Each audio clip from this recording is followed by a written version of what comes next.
Bonjour à tous et bienvenue dans ce nouvel épisode de la consultation digitale. Comme vous le savez, chaque semaine, je publie des vidéos gratuites pour partager avec vous mes conseils et mes astuces sur les réseaux sociaux. Cette semaine, j'ai décidé de laisser Facebook de côté pour me consacrer à un nouveau réseau social. Je ne vous en dis pas plus, je vous laisse vous installer confortablement car à présent, c'est l'heure de votre consultation digitale.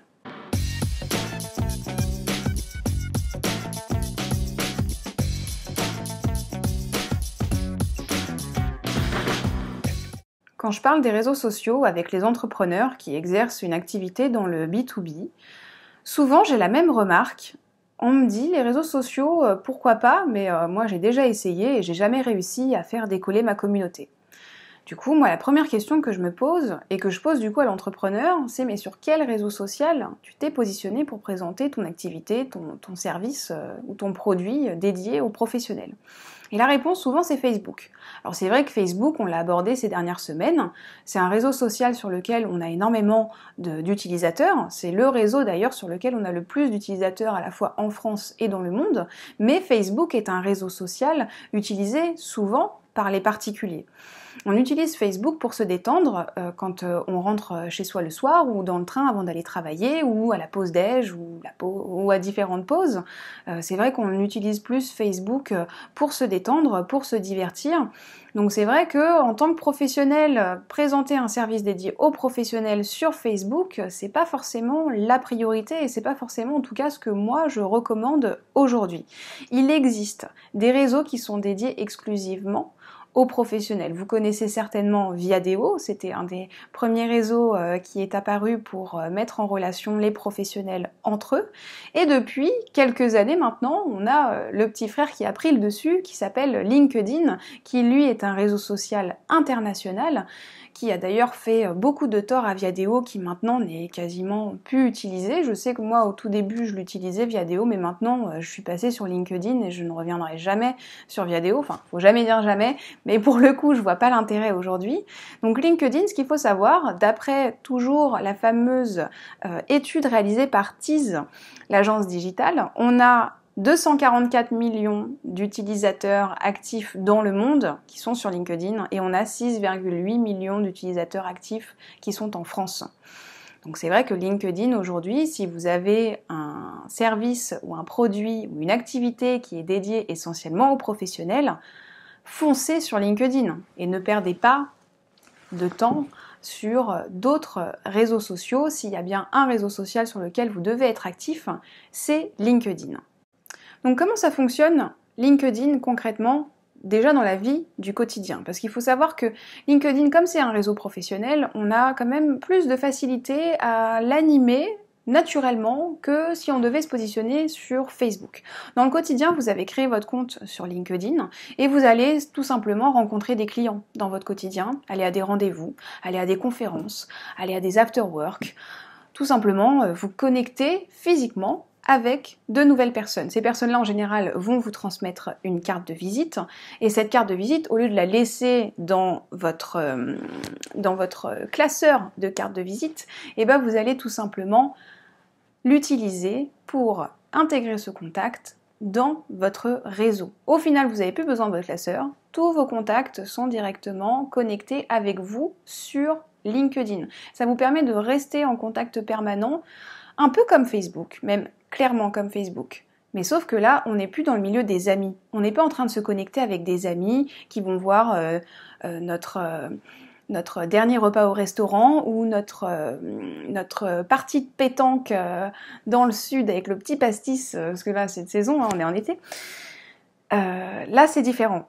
Sur LinkedIn, on est connecté avec son réseau pro. Donc, pas de demande d'amis, des demandes de contact. En fait, tout le contexte change, mais le fond reste le même. Le but, c'est de continuer à garder des relations avec son réseau, de faire en sorte qu'il nous voit, qu'il sache ce que l'on fait et qu'il puisse également nous recommander, nous commenter, nous liker, nous partager. C'est un effet boule de neige identique à celui de Facebook, mais directement sur un réseau professionnel. Donc encore une fois, si aujourd'hui vous avez créé une communauté sur Facebook, mais que votre service est vraiment dédié aux professionnels, lancez-vous sur LinkedIn. Si aujourd'hui vous n'avez pas encore créé de communauté mais que vous ne savez pas sur quel réseau social il faut se positionner, la question ne se pose plus. S'il y en a bien un à choisir, c'est LinkedIn. LinkedIn, ça sert pas uniquement à se connecter à son réseau pro, ça sert également au recrutement.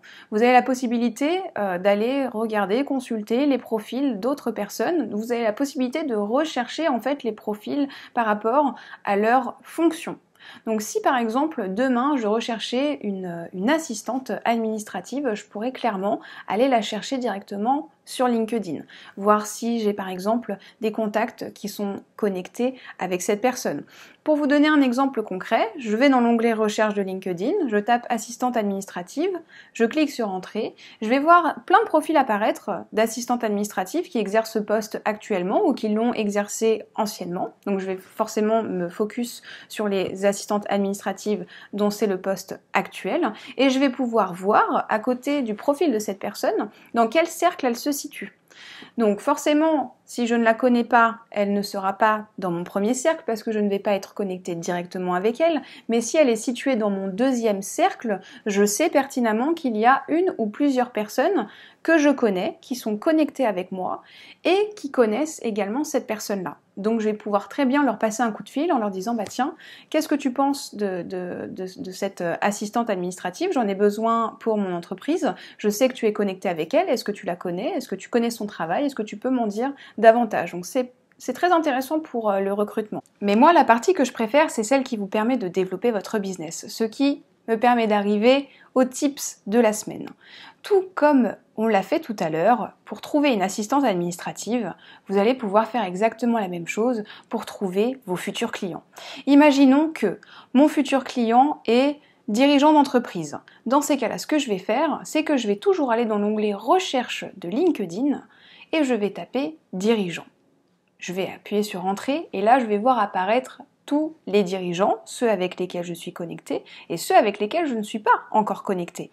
Donc l'intérêt c'est quoi? C'est de pouvoir ajouter ces personnes-là à mon réseau professionnel pour que par la suite ils puissent voir mon actualité, mon activité et revenir vers moi en message privé ou que même moi je puisse revenir vers eux en message privé pour leur présenter davantage mon entreprise, mon activité.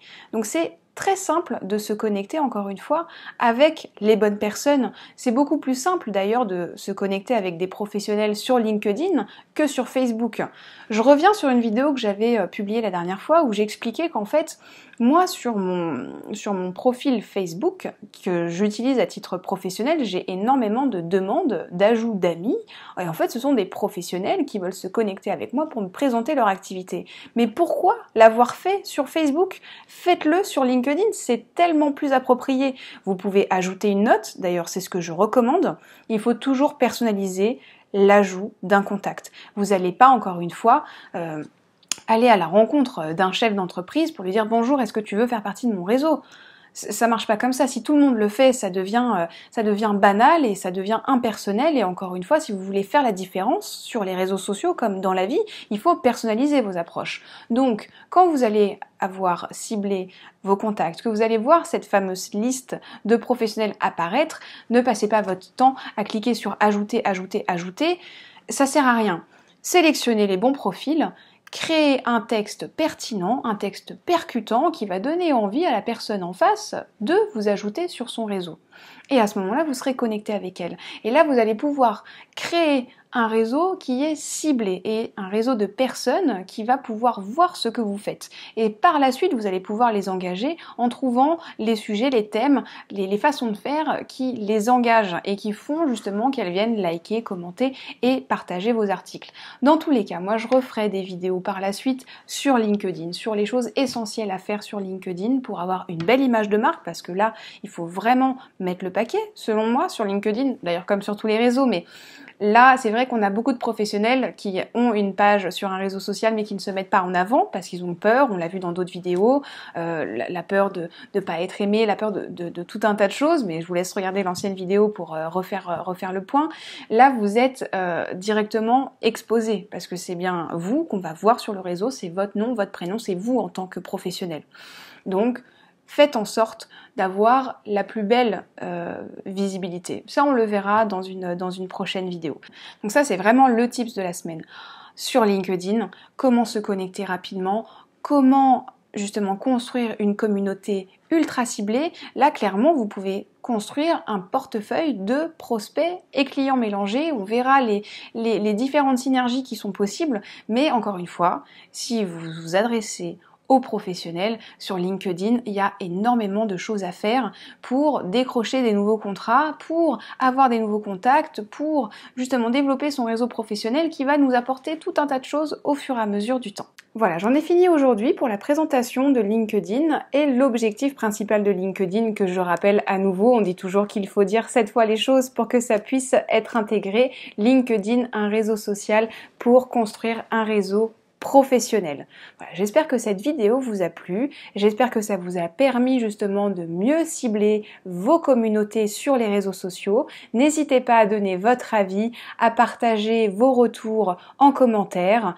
N'hésitez pas également à me poser des questions en message privé ou encore une fois en commentaire de cet article. J'y répondrai avec grand plaisir et elles donneront certainement lieu à de nouvelles vidéos. En attendant de vous revoir la semaine prochaine, je vous souhaite de passer une excellente fin de journée, prenez soin de vos réseaux et à très bientôt.